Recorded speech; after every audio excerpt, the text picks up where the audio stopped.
खरं खरं सांगा मित्रांनो, किती लोकांना वाटतं की आपल्याला दर महिन्याला जे भाडं द्यायला लागतं, कोणीतरी इतर व्यक्तीने येऊन ते भाडं जर दिलं असतं किंवा असे काय माझ्याकडे इन्व्हेस्टमेंट असत्या ज्याच्यामुळे हे भाडं ऑटोमॅटिकली जर गेलं असतं तर किती छान वाटलं असतं, राईट?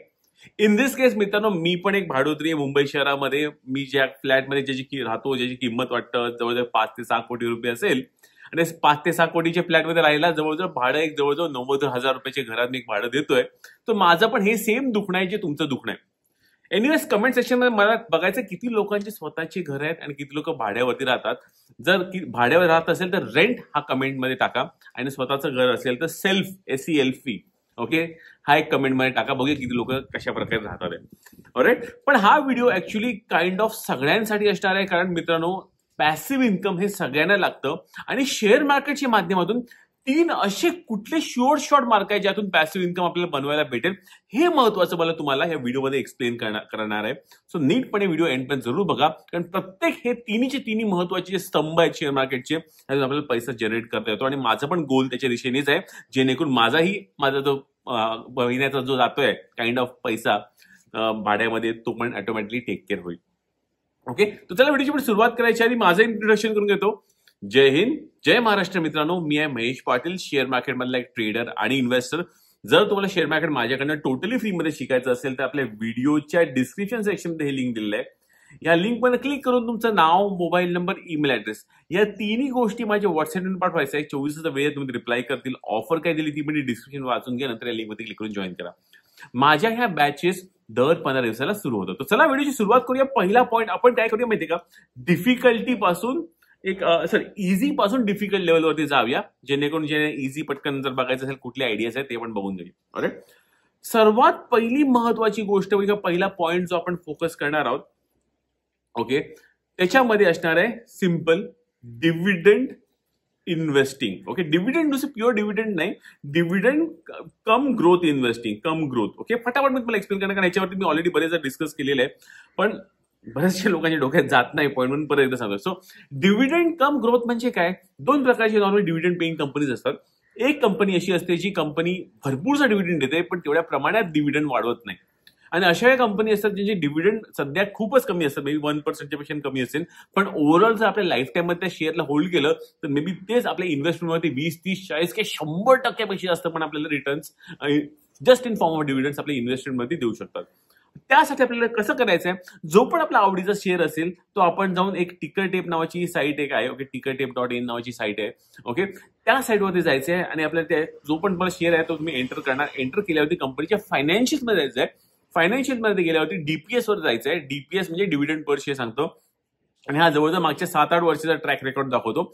आणि जर कंपनीचा ट्रॅक रेकॉर्ड दिसतोय की 8 वर्षापूर्वी जो डिव्हिडंड होता कम्पेअर्ड टू दरवर्षी ती कंपनी वाढवत चाललेली आहे, काय ऑलमोस्ट दरवर्षी वाढवणार नाही, थोडं खाली पण होईल, पण ओव्हरऑल ट्रेजेक्टरी जी कंपनीची आहे ती 2 रुपयापासून वाढत आजच्या तारखेला 5 रुपयांना पोहोचलेली. म्हणजे डिव्हिडंड व्हॅल्यू जी तुम्हाला अज्युम करा, समजा 0.5% होती, आजच्या तारखेला तुम्हाला 1% ईडला तुम्हाला तो डिव्हिडंड भेटतोय. आणि जर अशीच ग्रोथ राहिली तर मी म्हणू शकते, ओके, आता सध्या 1% दिसतंय, मे बी इन फ्युचरमध्ये मे बी 2% दिसायला लागेल माझ्या इन्व्हेस्टमेंटमध्ये, आणि ते पण चांगल्या मोठ्या कंपनीजमध्ये.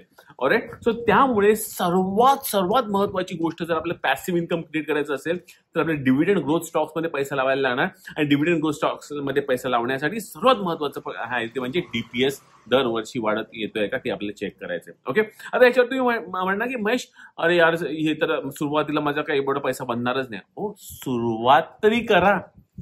एकदा सुरुवातच्या गोष्टीची आपण करू ना, त्याच्यानंतर तो ग्राफ जो आपल्या समोर बनायला लागतो ना दरवर्षी 2, 3, 4 वर्षामध्ये, ओके, त्याला बघून जे आपल्याला जास्त मोटिवेशन भेटतं ना, आणि त्या मोटिवेशनमुळे आपण जास्त पैसा मार्केटमध्ये टाकतो आणि अजून मोठा पैसा आपल्याला इन्फॉर्म डिव्हिडंड्स येणाऱ्या टाइम मध्ये भेटायला लागतो. आणि लवकरच लवकर आपलं जे स्वप्न आहे की आपलं काय म्हणतात आहे, घर भाडं डिव्हिडंडच्या मधनं आपलं घर चालावं, हे डेफिनेटली आपल्याला साकार करता येईल.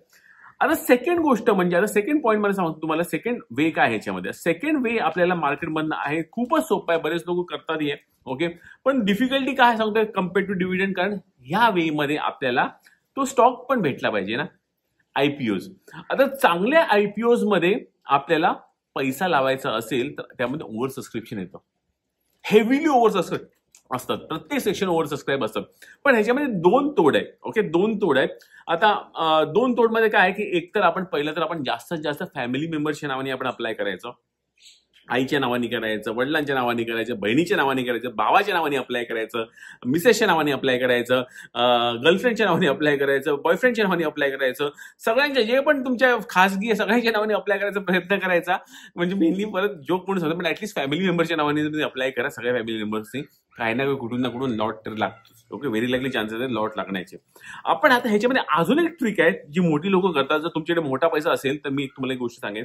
आता ह्याच्यामध्ये काही कॅटेगरीज असतात. ओके, तर हे वरचे 2 कॅटेगरी सोडून द्या आणि इव्हन HNI कॅटेगरी पण सोडून द्या. ऑलराईट, सॉरी, QIB आणि अँकर इन्व्हेस्टरची कॅटेगरी सोडून द्या. पण ह्याच्यामध्ये रिटेलमध्ये जाल ना तर खूपच कॉम्पिटिशन असते, कारण ती 15,000ची लॉट साईज असते आणि त्यामुळे कॉम्पिटिशन खूपच असते, चान्सेस भेटण्याचे खूप कमी असतात. ओके, नंतर जर आपण गेलो की बाबा सुपर HNI मध्ये किंवा बिग HNI मध्ये गेलो, जे 10 लाखाची वरती लावतात त्यांच्याकडे तर अफाट पैसा असतो. ते बँका पण 100-200 कोटी रुपये देतात किंवा एक व्यक्तीच पूर्ण IPO ला सबस्क्राईब करतो, एवढा पैसा लावतो. सो ती पण कॅटेगरीला आपण बघायचं नाही. फोकस करायचा आहे जर खरंच पैसा बनवायचा. आणि हे मी प्रॅक्टिकल एक्झाम्पल घेऊन सांगतोय तुम्हाला. माझा एक मित्र आहे, तो एक्झॅक्टली ही स्ट्रॅटेजी फॉलो करतो, जिकडे तो मेनली सबस्क्राईब करतो स्मॉल HNIच्या कॅटेगरीमध्ये. हा स्मॉल HNI म्हणजे जो 10 लाखाच्या खाली इन्व्हेस्ट करतोय. ऑलराईट, सो त्या कॅटेगरीमध्ये आपल्याला फोकस करायचं आहे. आणि इन दिस केस या कॅटेगरीमध्ये जर आपल्याला सबस्क्राईब करता आला, ओके, तर आपल्याला क्लिअर कट चान्सेस जास्त आहेत ऍक्च्युली. ओके, कारण तो HNI पण एकदम अमीर पण व्यक्ती नाहीये ज्या कॅटेगरीमध्ये आपण करतो, आणि एकदम नॉर्मल मध्यमवर्गीय पण नाही. सो मध्यमवर्गीय कॅटेगरी अप्लाय करून काही उपयोग नाहीये. अल्ट्रा रिच मध्ये पण अप्लाय करून काही उपयोग नाही. पण जे थोडेसे रिच आहेत, ओके, थोडेसे अमीर लोक आहेत, त्यांच्या कॅटेगरीमध्ये अप्लाय केले चान्सेस जास्त आहे. सो म्हणून फोकस ठेवा की आपल्याला स्मॉल HNI मध्ये किंवा SNI जे म्हणतात त्याला, या कॅटेगरीमध्ये आपल्याला अप्लाय करता जर आला तर आपल्याला कंटिन्युअस बेसिसवरती आपल्याला लॉट्स लागू शकतात आणि IPO मध्ये पैसा बनू शकतो. सो स्मॉल HNIच्या कॅटेगरीमध्ये फोकस करा आपल्याला बीड लावण्याच्या हिशोबाने, तर चान्सेस जास्त आहेत. ऍक्च्युली प्रोबॅबिलिटी वाईज आपली बीड लागेल. ओके, आणि असे IPOs तर कचऱ्याने भरून IPOs येत असतात, कुठले ना कुठले लागत राहील. महिन्याला एक जरी IPO लागला तर बिंदास 10,000 रुपये तर आपलं बनायला लागेल. ऑफकोर्स 90,000 बनायला त्याप्रमाणे तेवढा पैसाही लावायला लागेल. पण काहीतरी कन्सिस्टंट पॅसिव्ह इन्कम तरी आपल्याला भेटत राहील फॉर शुअर. राईट, तिसरी आणि फायनल गोष्ट. ओके, आता ही तिसरी आणि फायनल गोष्टीसाठी पण ऍटलीस्ट वाटतं मिनिमम कॅपिटल आजच्या तारखेला एक 7 ते 8 लाख रुपये तरी लागेल काम करायचं असेल तर. आणि ह्याला थोडीशी डिसिप्लिन पण लागते, लक्षात ठेवा, कारण हे म्हणून ही जरा डिफिकल्ट लेवलला ठेवतोय. ती म्हणजे आहे call writing. Okay, call writing may be बरेच लोकांना माहिती असेल की नाही मला माहिती नाही, पण ह्याच्यामध्ये सिंपल एक गोष्ट सांगतो. कॉल रायटिंग म्हणजे काय, तर आपल्याला लेट्स से माझ्याकडे एक XYZ कंपनीचे शेअर्स आहेत. ओके, XYZ कंपनीचे शेअर्स आहेत. ऑलराईट, आणि त्या शेअरची व्हॅल्यू जवळजवळ ओके एक 10 लाख रुपये आहे. 10 लाख रुपयाची माझ्याकडे शेअरची व्हॅल्यू आहे. ऑलराईट, आणि हे जवळजवळ एक लेट्स से 1000 क्वांटिटीचे शेअर्स आहेत. तर ह्या मोठे जे कंपनीज असतात नॉर्मली FNO मधल्या, त्यांचे कॉल आणि पुट ऑप्शन्स पण ट्रेड करतात. तर माझ्याकडे हा शेअर आहे. All right, 1000 quantity. मी ह्याला विकणार नाहीये, मी ह्याच्यामध्ये काय करणार नाहीये. थोडीशी टेक्निकल अनालिसिस करेन. टेक्निकल अनालिसिसवरती बेसिसवरती जेव्हा मला वाटतं की हा शेअर एका रेजिस्टन्स लेवलला पोहोचलेला आहे, इन दॅट केस मी एक call option, out of the money call option मी सेल करेन. ऑलराईट, सो ह्याचं कॉल ऑप्शन सेल म्हणजे करणं म्हणजे काय की मी त्या शेअरची डिलिव्हरी देण्यास रेडी आहे. जर ते माझी कॉल इन दिस केस जर कॉल प्राइसला तिकडे हिट झाला तर मी डिलिव्हरी देण्यास रेडी आहे. ओके, पण मोस्ट ऑफ द टाइम जर आपण जेव्हा out of the money call option writing करतो, ऑलराईट, कुठल्याही गोष्टीची, तेव्हा आपल्याला एक प्रीमियम भेटतो.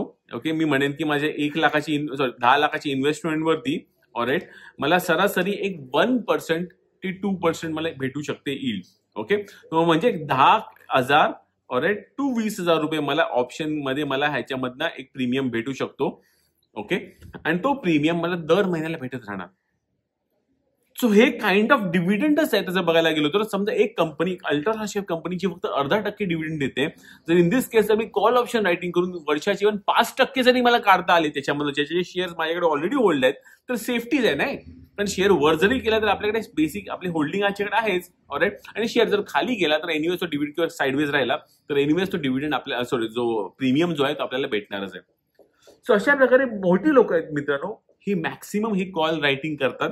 आणि कॉल रायटिंग कशावरती करतात, त्याला म्हणतात covered call writing. Covered call म्हणजे त्यांच्याकडे ऑलरेडी बेसिक त्यांचे जेवढे शेअर्स पडलेले असतात त्या लार्ज कॅप कंपनीचे जे FNO मध्ये ट्रेड करत आहे, आणि त्याचे वरचे कॉल्स, सो लेट्स से आजच्या तारखेला 1000 रुपयाला जर किंमत चालू आहे, ते म्हणा मी 1100 रुपयाचा कॉल मी सेल करणार, त्यासाठी मार्जिन लागते. ती मार्जिन पण फ्रीली भेटते जर आपण आपले शेअर्स आपण प्लेज केलेले असतील तर सगळं फ्रीमध्ये होऊन जातं, काय 1 रुपये जास्त पैसे लागत नाही. आणि अशा प्रकारे ही कॉल रायटिंग आपण कंटिन्युअस बेसिसवरती करू शकतो. आता तुम्ही वाटणार की थोडंसं कन्फ्युजिंग वाटतंय माहिती, ऑफकोर्स थोडंसं ऑप्शन कन्फ्युजिंग आहे, पण मला तुम्हाला ह्या व्हिडिओमध्ये सांगायचं काय होतं की हे 3 ऑप्शन आपल्याकडे अवेलेबल आहेत. कंटिन्युअस बेसिसवरती आपल्याला शेअर मार्केटमधनं कंटिन्युअस पैसा जर पाहिजे असेल, पॅसिव्ह इन्कम पाहिजे असेल काइंड ऑफ, आणि almost kind of a short income पाहिजे असेल, शॉर्ट काय नसतं पण ऑलमोस्ट शॉर्ट जर पाहिजे असेल, तर आपले हे 3 ऑप्शन्स आहेत जिकडनं आपल्या कन्सिस्टंट बेसिसवरती पैसा बनत राहू शकतो. मित्रांनो, कसा वाटला व्हिडिओ कमेंट सेक्शनमध्ये जरूर टाका. तुम्हाला जर कुठल्या स्पेसिफिक गोष्टीवरती जर व्हिडिओ पाहिजे असेल कमेंट सेक्शनवरती जरूर टाका. मी तुमचा व्हिडिओ आणण्यास डेफिनेटली प्रयत्न करेन, किंवा तुमचे कमेंट्स डेफिनेटली रिप्लाय करेन फॉर शुअर, जे पण तुमचे कमेंट्स असतात त्याला. जाता परत एकदा, ज्याला पण शेअर मार्केट माझ्याकडे शिकायचं असेल, माझ्याकडे क्लासरूमचं पण ऑप्शन आहे. ऑलराईट, क्लासरूमच्या ऑप्शन मध्ये तुम्हाला जॉईन करण्यासाठी तुम्हाला व्हॉट्सअप करायला लागेल माझे नंबर 8452935252 वरती. येणारी बॅच ही दर ऍक्च्युली 3 महिन्याला येणारच आहे, पण येणारी बॅच जॉईन करायची सगळी डिटेल्स आणि सगळी माझी व्हॉट्सअप टीम तुम्हाला पाठवून देईलच. ऑलराईट, पण क्लासरूम आणि ऑनलाईन तर टोटली फ्री आहे. ऑनलाईन आणि क्लासरूम मध्ये फरक एवढाच आहे की क्लासरूम मध्ये जास्तीच तुम्ही माझ्या समोर बसलेले असतात. ट्रेडिंग सायकोलॉजी पण आपण जास्त डिस्कस होते, कारण तुम्ही कसे आहात, तुमचे इश्यूज काय, त्या बेसिसवरती ट्रेडिंग सायकोलॉजीवरती पण मी डिस्कशन करतो. ऑलराईट, ऑन दॅट बेसिस आपल्याला बेस्ट केस सिनारिओ आपण कसं प्रॉफिटेबल ट्रेडर तुम्हाला बनवू शकतो त्याच्यावरती माझा फोकस असतो क्लासरूम सेशनमध्ये. सो मित्रांनो, मी आहे महेश पाटील. आता परत एकदा, प्रत्येक मराठी माणसाने शेअर मार्केट शिकलंच पाहिजे. जय हिंद, जय महाराष्ट्र.